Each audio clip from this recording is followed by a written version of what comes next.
For the repair of the boiler computer by HP, the following procedures were necessary.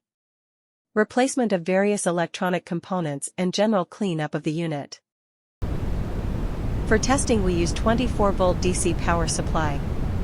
By activating the boiler computer, the unit responds accordingly, and we can see that the screen lights up.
It is now clear that the boiler computer by HP is working successfully and is ready to be delivered to the client.